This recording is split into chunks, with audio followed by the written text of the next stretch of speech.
Taste the Daily. Chengalpattu மாவட்டம் தாம்பரம் அருகே சிறுமியை பாலியல் பலாத்காரம் செய்த குற்றவாளிக்கு ஆயுள் தண்டனை வழங்கப்பட்டது. மன்னிவாக்கம் பகுதியில் போட்டோ ஸ்டுடியோ நடத்தும் 41 வயதான நாகராஜ் வீட்டில் தனியாக இருந்த 10 வயது சிறுமியை கடத்தி வந்து பாலியல் வன்கொடுமை செய்துள்ளார்.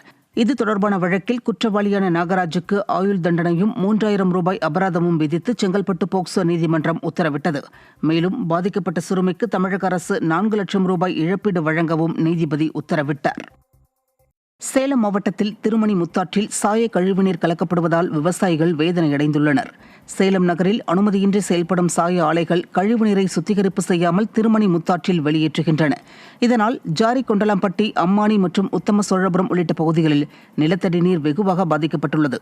இதுகுறித்து மாசு கட்டுப்பாட்டு வாரிய அதிகாரிகளிடம் புகார் அளித்தும் பலன் இல்லாமல் விளைநிலங்கள் மலடாகி வருவதாக விவசாயிகள் வேதனையடைந்துள்ளனர்.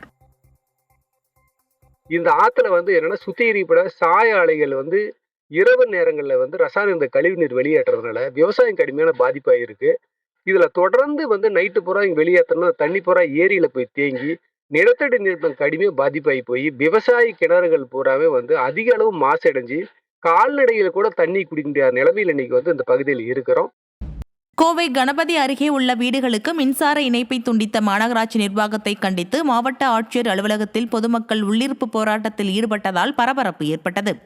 CFI குடோன் அருகே மாநகராட்சிக்கு சொந்தமான இந்த இடத்தில் வசிக்கும் மக்களின் வீடுகளுக்கு குடிநீர் மற்றும் மின்சாரம் நிறுத்தப்பட்டதால் பொதுமக்கள் குறை தீர்க்கும் நாள் கூட்டத்தில் மனு அளித்த பின்னர் திடீரென போராட்டம் நடத்தினர்.